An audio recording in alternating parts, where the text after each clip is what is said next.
आज का बैटल है गॉड वर्सेस गॉड। यहाँ पर नॉन कैनन और कैनन दो ही टाइप का गॉड्स है, पर बैटल है एनिमे वर्सेस मार्वल और डीसी। तो पहला वर्सेस है आरसीएस वर्सेस लूसीफर और सेकंड बैटल है वांगलिंग वर्सेस लिविंग ट्रिब्यूनल और लास्ट बैटल है drip Goku versus astro regulator Thanos. तो मैं हुसैन और शुरू करते हैं वीडियो। तो पहला वर्सेस आरसीएस वर्सेस लूसीफर। पहले बात करते हैं आरसीएस, जो कि पोकेमॉन यूनिवर्स का क्रिएटर है। आरसीएस से क्रिएटर होने के वजह से उसके पास से क्रिएशन की power, fire manipulation, water manipulation, air manipulation, shockwave manipulation, electricity manipulation, dimension travel, dimension destruction, उसके साथ साथ एग्जिस्टेंस को इरेज करने की power, cosmic awareness, reality warping, live creation की पावर। मतलब तुम लोग समझो भाई, वो क्रिएटर है, मतलब उसके पास सभी तरह के पावर्स है। तुम जितना सोच नहीं सकते उसके पास उससे भी ज्यादा पावर है। पर मुझे नहीं पता पोकेमॉन वालों ने क्यों ऐसा किया। उन्होंने अपने सबसे पावरफुल पोकेमॉन को बहुत ही ज्यादा कमजोर दिखा दिया। बस कुछ लेजेंडरी पोकेमॉन ने आरसीएस का हालात ही खराब कर दिया था और इसी वजह से हम लोग उसे एक लो आउटर वर्सल कैरेक्टर मान लेते हैं। तो आप बात करते हैं लूसीफर के बारे में। अब तुम लोग बोलोगे कि लूसीफर तो गॉड नहीं है, वो तो एक डेविल है, पर तुम लोग भूल रहे हो वो एक एंजल भी है और उसके साथ साथ एक मल्टीवर्स का क्रिएटर।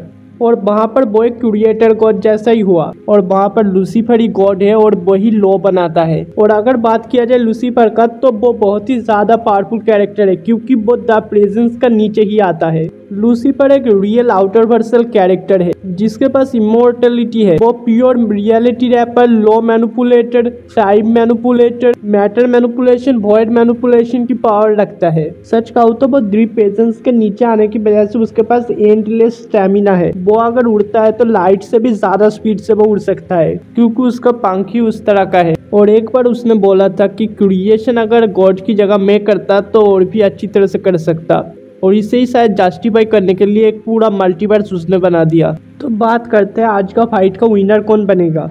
और यहाँ पर अपर हैंड है लूसीफर के पास।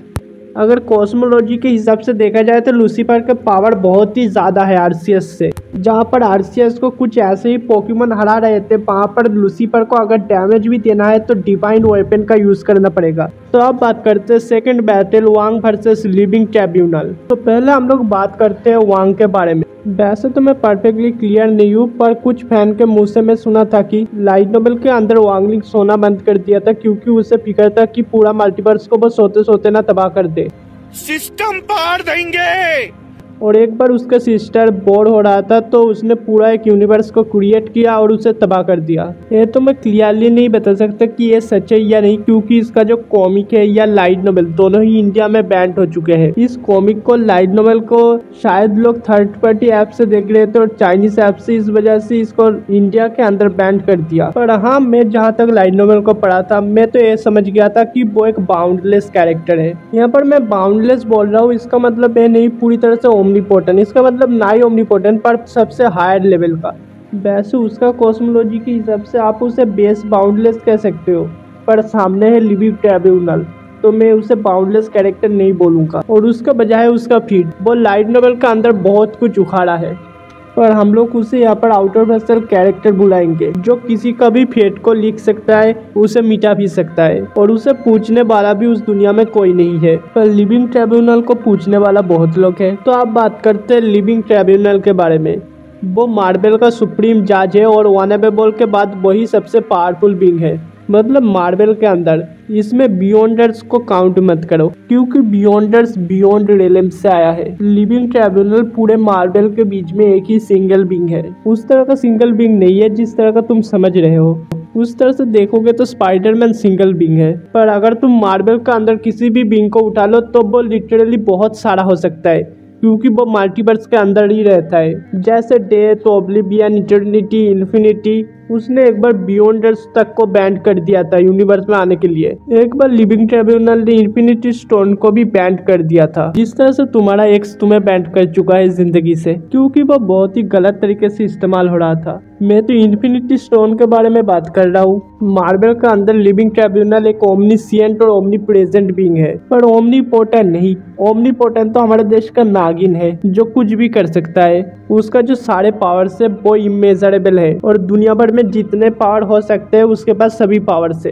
तो अब बात करते हैं वांग वर्सेस लिविंग ट्रिब्यूनल, ये वर्सेस कौन जीतेगा। यहाँ पर विद कॉस्मोलॉजी या विदाउट कॉस्मोलॉजी लिविंग ट्रिब्यूनल के पास जीतने के चांस सबसे ज्यादा है। तो लिविंग ट्रिब्यूनल वानएबल के नीचे काम करता है, तो वानएबल चाहे तो लिविंग ट्रिब्यूनल को जितना चाहे पावर दे सकता है। पर अगर ये सब बात हटा दो तो कौन जीतेगा। और हाँ, अगर यहाँ पर कॉस्मोलॉजी के हिसाब से हो रहा है तो मैं लिविंग ट्रिब्यूनल को बोलना चाहूंगा। अगर विदाउट कॉस्मोलॉजी हो तो कौन जीतेगा, मैं नहीं बता सकता कि कौन जीतेगा, आप ही कमेंट कर दीजिए। तो आप बात करते हैं drip Goku versus astro regulator Thanos. तो एट फर्स्ट हम लोग ड्रीप गोकू का पावर्स को सुन लेते हैं। तो ड्रीप गोकू वो इतना ज्यादा पावरफुल है कि उसने सारे ही सुप्रीम बींग्स को एक एक करके तबाह कर दिया। किसी को देखकर मार दिया और किसी को टच कर मार दिया। पहले तो उसने वानएबल को मार दिया, दी प्रेजेंस को मार दिया, उसने अपने क्रिएटर टोरेबॉट को भी मार दिया, वो हाजुन को तबाह कर दिया, उसने आकुटोसाई फेदरिंग को खत्म कर दिया।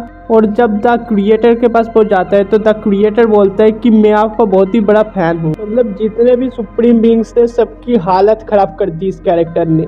और इसी बात पे अपने दिमाग को भेज दो माउंट एवरेस्ट की सैर में और इस वीडियो को देखते रहो आगे। इसका दो ओरिजिन है। पहला ओरिजिन की बुल्बा ने इसके लिए ड्रीप सूट बनाया था और सेकंड है शैगी जो डीप वर्ल्ड का गॉड है, तो गलती से एक ड्रीप सूट गिरा देता है जो गोकू के पास चला जाता है और उसके बाद ही गोकू इतना ज्यादा पावरफुल बन जाता है। उसके जो फॉर्म में boy super San drip in blue, drip alter instinct, और उसका जो सबसे पावरफुल फॉर्म था boy mastered alter drip instant. और इस पावर के अंदर वो कभी भी नहीं आया और इसके अंदर उससे बताया जाता है बियॉन्ड ओमनीपोटेंट, जो ओमनीपोटेंट से भी ज्यादा पावरफुल हो। और इसके अंदर इसका जो पावर लेवल है वो है complex hyper omni memeverse S plus × 2।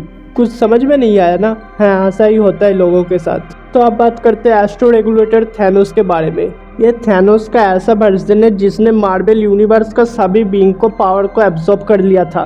और लिविंग ट्रिब्यूनल ने तो ये बोल दिया कि वानएबल तक भी इसे रोक नहीं सकता। और इसके बाद रेगुलेटर थैनोस ने वानएबल को भी अपने अंदर संभाल लिया और उसके पावर भी ले लिया। मतलब कुछ भी, मतलब सभी नॉन कैनन कैरेक्टर आ रहे हैं और ओमनीपोटेंट बींग को ऐसे ही मारकर चले जा रहे हैं।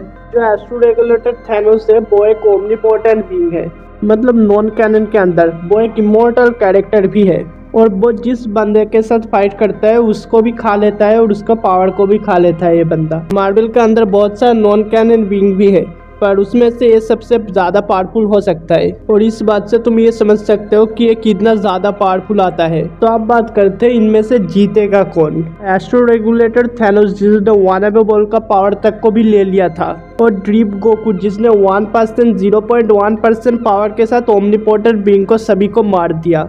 उसने किसी को टच करके मार दिया और किसी को देखकर। और वो एक बियॉन्ड ओमनीपोटेंट बींग भी है। तो मैच का विनर है ड्रीप गोकू। इस फाइट में वे जितने भी कैरेक्टर को लिया हो वो एक साथ भी आ जाए तब भी ड्रीप गोकू को हरा नहीं सकते। पर वांग और गोकू दोनों मिलकर के अब डॉक्टर मैनहट्टन और कॉस्मिक कार्बन सुपरमैन को हरा सकते हैं। जानने के लिए स्क्रीन पर आने वाले वीडियो को क्लिक कर दो।